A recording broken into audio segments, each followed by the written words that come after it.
So we reported how Bernie Sanders won the Democratic debate in every single snap poll by 1.5 miles directly after the debate. But also, Hillary won the scientific polling that came later. So the proper thing to say directly after the debate was, well, according to the numbers, granted unscientific polls, but they're worth something, Bernie won. And then later on, it also became a fair analysis after we got the scientific polling to say, well, Hillary won. But now we have an update on that story because it's actually much more complex, and there's some misleading stuff going on here. So here's John Idarola from TYT explaining. That Bernie Sanders was the winner, and that was buttressed with a number of online polls where Bernie was winning with overwhelming margins. And then you look at the mainstream news sites, the headlines, the newspaper headlines, all saying that Hillary Clinton had won. She'd leaned in a clean sweep, even on sites where they actually had the polls right next to it showing that she had not won. And we thought that there was some sort of weird cover-up or that they were projecting their mainstream preferences onto the people. And then this morning I woke up and I saw that there were multiple polls showing that the regular people thought Hillary Clinton had won by fairly large margins. And so I had to prepare myself to come in and admit defeat, admit that Cenk and I were wrong, there's no huge cover-up, and America feels the way that the broadcasters do. And that might still be the case. But JR looked into the methods of some of these polls. I looked into a couple more, and I'm not sure that that's actually what's going on. So we're going to look at some of these polls. First of all, if we can bring up this graphic showing you NBC poll, Huffington Post poll, and a Gravis media. It's an independent marketing company. And you see their fairly large preference for Hillary Clinton. You know, it's something like 23 points in NBC. You've got 23 points in HuffPost and similar in the Gravis. Here's the problem, though. Let's bring up this next graphic. Now, this is not in the articles about those polls, but if you look at the actual published poll results, you see there that the number of people that they included that watched the debate live, that's 24% of all respondents, that those that did not watch the debate live but followed coverage of it in the news is 36% of all respondents. And those are the two categories that they used when generating those charts that you just saw. 50% more people only are saying what they heard in the news, and that's what we were criticizing all this week. That's incredible. So do you understand what that means? After the debate, all of the non-scientific snap polls said Bernie won in a landslide. The mainstream media goes out there, says the opposite with nothing to back it up at the time other than opinion. They harp away on that point so much that by the time the scientific polls come out, a lot of them say Hillary won. But when you go into the methodology of the polling, you find many of the people they polled didn't even watch the debate. They watched the coverage of the debate or the commentary on the debate in the mainstream media after the debate, and from that they took away Hillary won. And so when a pollster calls, they say, did you watch the debate? No, I didn't. Who do you think won? Hillary won.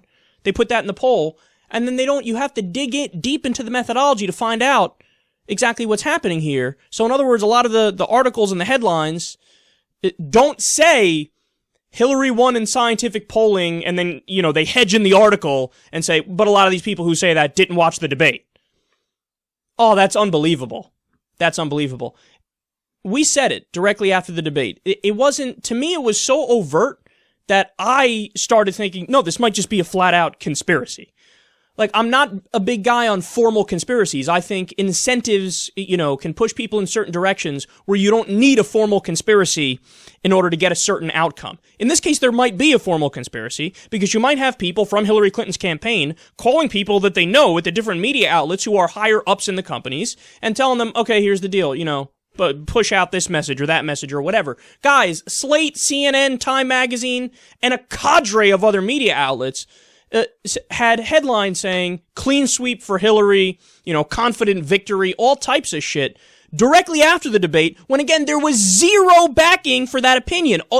You would have to say that is only my opinion if you write an article like that, but of course, a lot of these articles didn't even put that. They made it seem like it was a fact when all the polls said the opposite at the time. And then again, the new polls have Hillary winning, but a lot of the people they talked to didn't even watch the fucking debate, and they just saw the media coverage afterwards, so it was skewed in that direction. Now, what happens when you narrow the poll to people who actually watch the debate? Well, Google Consumer Surveys did exactly that, scientific poll. They found, quote, Sanders got 43.7%, Clinton 29.7%. So that has Bernie winning by quite a bit. Now, I want to be clear, guys, and I said this directly after the debate. I didn't think Bernie Sanders won by 1.5 miles, as a lot of the evidence indicated. I thought he won, but by a little bit. I take no joy in saying that. I prefer him over the other candidates, but it is what it is. I thought that Hillary, while she was utterly substanceless and, leaning right on so many issues, if you look at the debate through the eyes of your average American who doesn't care about politics, they might go, oh, she seems more calm and together, therefore, hey, I think, she won. So I take no pleasure in saying that, and I'm not saying, hey, it's over now, let's not keep pushing for Bernie, let's not keep things in perspective here. But I thought he won by a little. Now we're getting not only unscientific polls, but scientific polls that say he won by a lot. And that's certainly more relevant than anything that I have to say and what my gut feeling is. And remember, if you're still like, I don't know, Kyle, I don't think that this was an overt kind of thing happening here in the mainstream media. Remember that CNN.com took down a snap poll that had Bernie winning with between 75% and 81% of the people who watched the debate. They took that down and they replaced it with a political prediction thing, which was not a poll, but it misleadingly looked like a poll, and it had Hillary Clinton winning by 1 mile.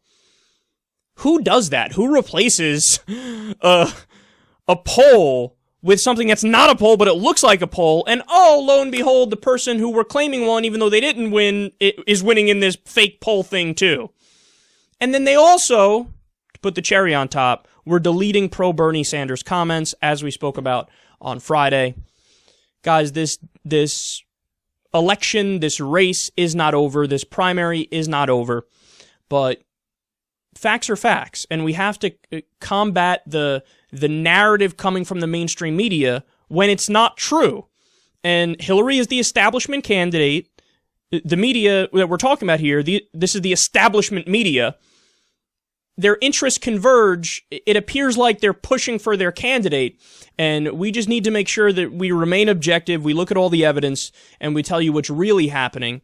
And the reality is that, is it fine for somebody to have an opinion that I think Hillary won? Sure, that's fine.